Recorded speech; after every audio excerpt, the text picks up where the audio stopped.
తిరిగి BCN news కి స్వాగతం. ప్రభుత్వ మెడికల్ కళాశాలను ప్రైవేటు పరం చేసే నిర్ణయాన్ని కూటమి ప్రభుత్వం ఉపసంహరించుకోవాలని కర్నూలు ప్రజా సంఘాల నాయకులు మండిపడ్డారు. కర్నూలు జిల్లా పరిషత్ ఆవరణలో ఉన్న ఎంపీపీ హాల్లో రౌండ్ టేబుల్ సమావేశం నిర్వహించారు. ఈ కార్యక్రమానికి ప్రజా సంఘాల నాయకులు తదితరులు హాజరయ్యారు. కూటమి ప్రభుత్వం అధికారంలోకి వచ్చిన ఏడాదిలో అభివృద్ధి చేయకపోగా ప్రభుత్వ రంగ సంస్థలను ప్రైవేటు వ్యక్తులకు అప్పజెప్పేందుకు కుట్రలు చేస్తున్నారని ధ్వజమెత్తారు. ఈ సమస్యను ప్రధాని మోడీ దృష్టికి తీసుకెళ్తామని వారు తెలిపారు. ఖచ్చితంగా ప్రభుత్వ మెడికల్ కాలేజీలు ప్రభుత్వ పరంగానే ఉండాలి, ప్రభుత్వమే ఆపరేట్ చేయాలి, ప్రభుత్వమే పబ్లిక్ ప్రైవేటు పార్టిసిపేషన్ పీపీపీ అనే విధానం లేదు. ఆ పీపీపీ విధానం అనేది మీరు కొత్తగా ఈరోజు నిర్మించుకున్నటువంటి విధానం. ఈ విధానాన్ని ప్రజలందరూ కూడా వ్యతిరేకిస్తున్నారు. మరి ఎన్నికల ముందు ఏదైతే ఆశించారో పేద ప్రజలు, ఈరోజు ఆ పేద ప్రజలకు మెడికల్ విద్య మరి మెడికల్ విద్య వైద్యం అందే పరిస్థితి కనపడటం లేదు. మరి వాళ్ళందరూ కూడా ఈరోజు ఒక ఉద్యమంలాగా ఖచ్చితంగా వ్యతిరేకించడానికి అందరూ కూడా మరి ప్రయాణిస్తున్నారు. దాంట్లోనే ఈరోజు వైఎస్ఆర్ కాంగ్రెస్ పార్టీ కూడా ఆ ప్రజలకు, ఆ కోరుకుంటున్నటువంటి ప్రజా సంఘాలకు అండగా ఉండి ఖచ్చితంగా ఏ ప్రభుత్వ మెడికల్ కాలేజీని కూడా ప్రైవేటు పరం కానివ్వం. ఎందుకంటే గత ప్రభుత్వం జగన్మోహన్ రెడ్డి గారి మరి సారథ్యంలో ఈ పేద రాష్ట్రానికి, పేద ప్రజలకు, మారుమూల ప్రాంతాలకు సైతం వైద్యం అందాలని చెప్పి గ్రామాల్లో మరి విలేజ్ హెల్త్ క్లినిక్లు ఏర్పాటు చేసి, మరి అక్కడ అదేవిధంగా మండలాల్లో ప్రాథమిక వైద్య కేంద్రాలు ఏర్పాటు చేసి, దానికి అందరూ కూడా ఎంబీబీఎస్ డాక్టర్లు, పూర్తి ఎంబీబీఎస్ డాక్టర్లని అక్కడ అపాయింట్ చేసి, మరి ప్రతి ఒక్క ఊరికి ఎక్కడైతే సీరియస్గా ఉన్నా ప్రతి సందులో కూడా వైద్యం అందేటట్లు, మరి ఇంటింటికి వైద్యం, బీపీ, షుగర్, ఎటువంటి దీర్ఘకాలిక వ్యాధులున్నా కూడా ఇంటికి వెళ్ళి వైద్యం చేసే పరిస్థితి ఉంది. అది ఏర్పాటు చేసినటువంటి జగన్మోహన్ రెడ్డి గారు దాన్ని మరి పేద ప్రజలు కూడా వైద్యులు కావాలని చెప్పి, ఎంబీబీఎస్ చదవాలని చెప్పి కోరుకున్నటువంటి రాజశేఖర రెడ్డి గారు అయితేనేమి, ఈరోజు జగన్మోహన్ రెడ్డి గారు 17 కాలేజీలని స్థాపించింది. ఎందుకంటే ఈ వైద్యం మారుమూల ప్రాంతాలకి అందాలని చెప్పి, అందాలంటే ఎంబీబీఎస్ విద్యార్థులుగా ఎంబీబీఎస్ డాక్టర్లు కావాలి, డాక్టర్లు కావాలంటే మెడికల్ కాలేజీలని ఏర్పాటు చేయాలని చెప్పి ఉద్దేశంతో మెడికల్ కాలేజీని ఏర్పాటు చేసి, గత ప్రభుత్వంలోనే 5 మెడికల్ కాలేజీలని విజయనగరం, రాజమండ్రి, ఏలూరు, మచిలీపట్నం, నంద్యాల ఈ 5 కాలేజీలని కూడా పూర్తి ఫుల్ ఫ్లెడ్జ్గా అడ్మిషన్లు తీసుకొని తరగతులు ప్రారంభమైనాయి. ఏది 2023-24 అంటే గత ప్రభుత్వం జగన్మోహన్ రెడ్డి గారి ప్రభుత్వంలోనే. మరి ఆ తర్వాత 2 పాడేరు, పులివెందులు కూడా మరి ఆ పాడేరులో అడ్మిషన్లు అయ్యి ఇప్పుడు చదువుతా ఉన్నారు 150 మంది. అయితే పులివెందుల దురుద్దేశంతో జగన్మోహన్ రెడ్డి గారి నియోజకవర్గం అని చెప్పి అక్కడ 50 శాంక్షన్ అయితే ఆ 50 కూడా అడ్మిషన్ తీసుకోకుండా దురుద్దేశంగా ఈరోజు ఆపడం జరిగింది. మరి ఈ నెల జరిగినటువంటి 4వ తారీఖు జరిగినటువంటి కేబినెట్ మంత్రివర్గ సమావేశంలో మిగిలిన 10 మెడికల్ కాలేజీల్ని ప్రైవేటీకరణ చేయడానికి తీర్మానం చేసి ఆమోదించడం జరిగింది. ఇది కనీసం చర్చలు పెట్టి, కనీసం ప్రజా సంఘాలు కానీ, కనీసం జిల్లాల్లో ఎవరు ఏమనుకుంటున్నారు, ఇవి ప్రైవేటీకరణ చేస్తే మంచిదా కాదా, మీ ఉద్దేశం ఏమని చెప్పి ఎవరిని అడిగింది లేదు. ఈరోజు ముక్త కంఠంతో ఖండిస్తూ ఉన్నారు. ఆ 10 మెడికల్ కాలేజీలు కూడా ఖచ్చితంగా ప్రభుత్వ పరంగా ఉండాలి, ప్రభుత్వమే మెయింటైన్ చేయాలి, ప్రభుత్వమే నిర్వహణ చేయాలని చెప్పి పీపీపీ ద్వారా కాదు అని చెప్పి ఈరోజు ప్రజలందరూ కోరుకుంటున్నారు. కాబట్టి మీకు ఏమైనా సరే ఇంకా మంచి ఉద్దేశం ఉంటే, ఇంకా ప్రజలకు ఇంకా ఎక్కువ చేయాలని ఉంటే ఇంకో కొత్త 10 మెడికల్ కాలేజీలు ప్రవేశపెట్టి కొత్త ప్రైవేటు వాళ్ళకి అప్పచెప్పండి. ఈ ప్రభుత్వ మెడికల్ కాలేజీలు మాత్రం ఎటువంటి పరిస్థితుల్లో ప్రైవేటీకరణ చేయనీయం, కానివ్వమని చెప్పి ఈరోజు ముక్త కంఠంతో మేమంతా కూడా ఈరోజు రౌండ్ టేబుల్ సమావేశంలో తీర్మానం చేయడం. ఉచిత బస్ ప్రయాణం కోసం ఆధార్ కార్డు చూపించాలని కండక్టర్ అడగడంతో ఓ మహిళ బస్ కింద పాడుకుని హంగామా సృష్టించింది. ఈ సంఘటన తెలంగాణలోని భద్రాద్రి కొత్తగూడెం జిల్లా చుంచుపల్లి మండలం విద్యానగర్లో చోటు చేసుకుంది. సమాచారం అందుకున్న పోలీసులు ఆమెను పోలీస్ స్టేషన్కు తరలించారు. అనంతరం కుటుంబ సభ్యులను పిలిపించి మందలించి పంపించి వేశారు. లక్ష్మీదేవిపల్లి మండలం శేషగిరి నగర్ కు చెందిన బోయ చిట్టి మద్యం సేవించి కొత్తగూడెం బస్టాండ్లో ఖమ్మం వెళ్లే బస్ ఎక్కింది. టికెట్ కొరకు కండక్టర్ ఆమెను ఆధార్ కార్డు చూపించమని కోరగా తన వద్ద ఆధార్ కార్డు లేదని చెప్పింది. కండక్టర్తో వాగ్వాదానికి దిగింది. దీంతో ఆమెను విద్యానగర్లో బస్ దింపేశారు. బస్ నుంచి తన్ను కిందికి దింపడంపై ఆగ్రహించిన మహిళ బస్ కింద పడుకుని హంగామా చేసింది. ఆధార్ కార్డు లేకపోయినా తనకు ఉచిత టికెట్ ఇవ్వాలని డిమాండ్ చేస్తూ రభస చేసింది.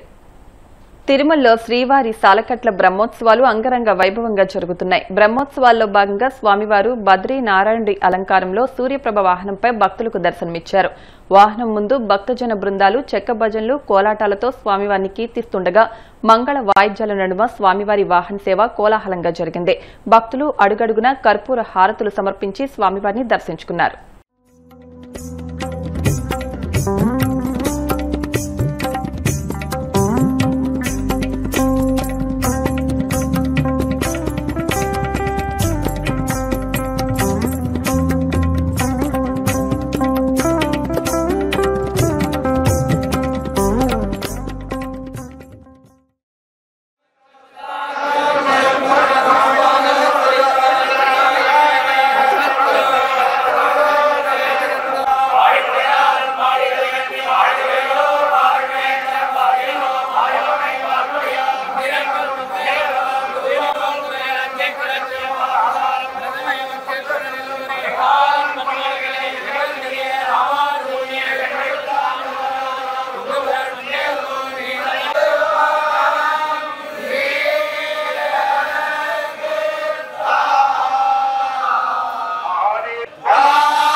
వార్తలు ముగించే ముందు ముఖ్యాంశాలు మరొకసారి.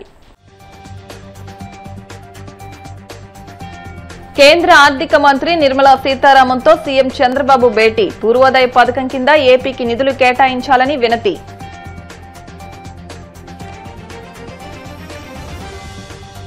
ఎయిర్ బస్ బోర్డుతో ఢిల్లీలో మంత్రి నారా లోకేష్ ఉన్నత స్థాయి సమావేశం. ఏపీలో విమానాల తయారీ యూనిట్ ఏర్పాటుకు కీలక ప్రతిపాదన.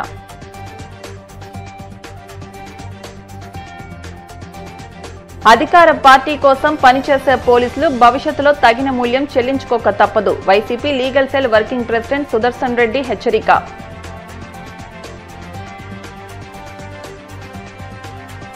తిరుమలలో వైభవంగా శ్రీవారి సాలకట్ల బ్రహ్మోత్సవాలు. సూర్యప్రభ వాహనంపై తిరుమాడ వీధుల్లో విహరించిన మలయప్ప స్వామి. ఈ వార్తలు ఇంతటితో సమాప్తం. మరిన్ని వార్తల కోసం BCN digital YouTube channel, Facebook page ను ఫాలో అవ్వండి. అప్డేట్ వార్తల కోసం ప్లీజ్ సబ్స్క్రైబ్.